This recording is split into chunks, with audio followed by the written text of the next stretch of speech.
नमस्कार दोस्तों। आज हम बात करेंगे एक ऐसे व्यक्ति की जिनकी सोच ने दुनिया भर के लोगों को प्रभावित किया, रजनीश ओशो। पर साथ ही कई बार उन्हें चरित्रहीन भी कहा गया। क्या सच में ओशो चरित्रहीन थे या उनकी सोच सामाजिक बंधनों से आगे थी? चलिए इस रहस्य का पता लगाते हैं। एक समय की बात है जब दुनिया के विभिन्न कोनों में ओशो का नाम गूंज रहा था। उनके अनुयायियों की संख्या लाखों में थी। उनके आश्रम में लोग विभिन्न देशों से आते, ध्यान करते और उनके विचारों को सुनकर अपने जीवन में परिवर्तन लाते। लेकिन दूसरी ओर ओशो के बारे में समाज में अनेक चर्चाएं थीं। उनके विरोधियों का मानना था कि वे समाज की नैतिकता को नष्ट कर रहे हैं। उन्हें चरित्रहीन कहकर निंदा की जाती थी। इस कथा के केंद्र में एक युवा पत्रकार नंदिनी की कहानी है, जो ओशो पर शोध करने उनके आश्रम जाती है। नंदिनी को यह काम रोमांचक और चुनौतीपूर्ण लगा। समाज की नजरों में ओशो का व्यक्तित्व विवाद से भरा था, लेकिन उनके अनुयायियों की भक्ति और उनके विचारों की लोकप्रियता नंदिनी को हैरान कर रही थी। उसने तय किया कि वह सत्य की खोज करेगी। नंदिनी ने पुणे में स्थित ओशो इंटरनेशनल मेडिटेशन रिसोर्ट का दौरा करने की योजना बनाई। ट्रेन में सफर करते हुए उसके मन में अनेक सवाल घूम रहे थे। क्या ओशो ने सचमुच समाज की नैतिकता को चुनौती दी थी? क्या वे वास्तव में समाज द्वारा लगाए गए चरित्रहीनता के आरोपों के पात्र थे, या फिर यह सब एक मिसअंडरस्टूड जीनियस की कहानी है? रात के अंधेरे में जब ट्रेन अपनी रफ्तार से दौड़ रही थी, नंदिनी ने खिड़की से बाहर झांकते हुए तय किया कि वह न केवल ओशो के अनुयायियों से बात करेगी, बल्कि उनके आलोचकों से भी संवाद करेगी। पुणे के ओशो आश्रम का प्रवेश द्वार नंदिनी के लिए किसी आध्यात्मिक दुनिया में प्रवेश करने जैसा था। वहाँ की शांति और अनुशासन ने उसे प्रभावित किया। एक महिला जो वहाँ पर वॉलंटियर थी, उसे रिसेप्शन पर मिली। महिला ने मुस्कुराते हुए पूछा, आप यहाँ पहली बार आई हैं? नंदिनी ने जवाब दिया, हाँ, मैं एक पत्रकार हूँ और ओशो के जीवन और उनके विचारों पर शोध करने आई हूँ। महिला ने आत्मविश्वास से कहा, यहाँ आपको हर जवाब मिलेगा। नंदिनी ने आश्रम के विभिन्न हिस्सों में घूमना शुरू किया। उसने कई साधकों और अनुयायियों से बातचीत की। इनमें से कई विदेशी थे जो अपनी मातृभूमि छोड़कर भारत में ओशो के विचारों को अपनाने आए थे। स्टीव, जो एक अमेरिकी था, उसने कहा, ओशो ने मुझे मेरी जिंदगी का असली मतलब सिखाया। उन्होंने कहा कि प्रेम को बांधना गुलामी है।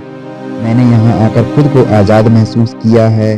फिर नंदिनी ने पूछा, लेकिन समाज आपके विचारों को चरित्रहीन क्यों मानता है? स्टीव ने हंसकर कहा, क्योंकि समाज हमेशा आजादी से डरता है। ओशो ने जो कहा वह उनकी सीमित सोच के खिलाफ था। फिर आश्रम की लाइब्रेरी में नंदिनी ने ओशो की किताबें पढ़नी शुरू की। उनकी किताब समाज का भविष्य में एक उदाहरण ने नंदिनी को झंझोर कर रख दिया। अगर तुम्हें स्वतंत्र होना है तो तुम्हें नैतिकता की गुलामी से मुक्त होना होगा। नैतिकता तुम्हें जंजीरों में बांधती है, सच्चा धर्म तुम्हें आजाद करता है। नंदिनी को यह बात साहसिक लगी, लेकिन यही विचार उनके आलोचकों के लिए चरित्रहीनता का आधार था। आश्रम में माधवी नाम की वृद्ध साधिका से नंदिनी का परिचय हुआ। माधवी ने ओशो के साथ 20 वर्षों तक समय बिताया था। माधवी ने कहा, ओशो को समझने के लिए तुम्हें अपने मन के पूर्वाग्रहों को छोड़ना होगा।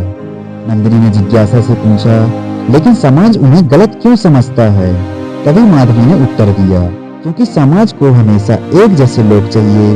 ओशो अलग थे। उन्होंने समाज के पाखंड को उजागर किया।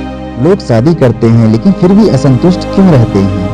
वे प्रेम का ढोंग करते हैं लेकिन वास्तव में किसी को प्रेम नहीं करते। ओशो ने इस असलियत को उजागर किया था। आश्रम के बाहर नंदिनी ने कुछ आलोचकों से मुलाकात की।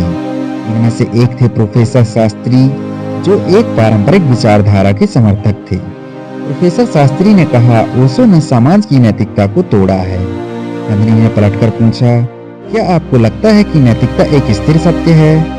शास्त्री ने तर्क दिया, नैतिकता समाज के मूलभूत आधार पर टिकी होती है। ओशो ने इसे चुनौती देकर समाज को अव्यवस्थित कर दिया है। धीरे धीरे नंदिनी को समझ में आने लगा कि चरित्रहीनता का आरोप समाज की अपनी सीमित सोच का परिणाम है। ओशो ने जीवन को उनकी पूरी स्वतंत्रता और सहजता के साथ देखने की बात की। उनके विचार शायद समय से आगे के थे। आश्रम में बिताए गए दिनों ने नंदिनी को बदल दिया। उसने अपनी रिपोर्ट में लिखा, ओशो को चरित्रहीन कहना उनके विचारों और उनके साहस को नकारने जैसा है। उनका जीवन समाज की दोगली नैतिकता को चुनौती देने का प्रतीक था। उन्होंने हमें सिखाया है कि प्रेम, स्वतंत्रता और ध्यान से बड़ा कोई धर्म नहीं है। आखिर में ये स्पष्ट है कि ओशो की सोच सामाजिक बंधनों से परे थी। उनकी पहचान उनकी कठिनाइयों से नहीं, बल्कि उनके बंधन मुक्त विचारों से होती है। ओशो की कहानी उन लोगों के लिए एक प्रेरणा है जो सामाजिक संबंधों से परे सोचने का साहस रखते हैं। आपका इस विषय पर क्या विचार है, हमें कमेंट सेक्शन में जरूर बताएं और वीडियो को लाइक और शेयर करना ना भूलें। धन्यवाद। और ऐसे ही ओशो से जुड़ी बातों को जानने के लिए चैनल को सब्सक्राइब कर लें।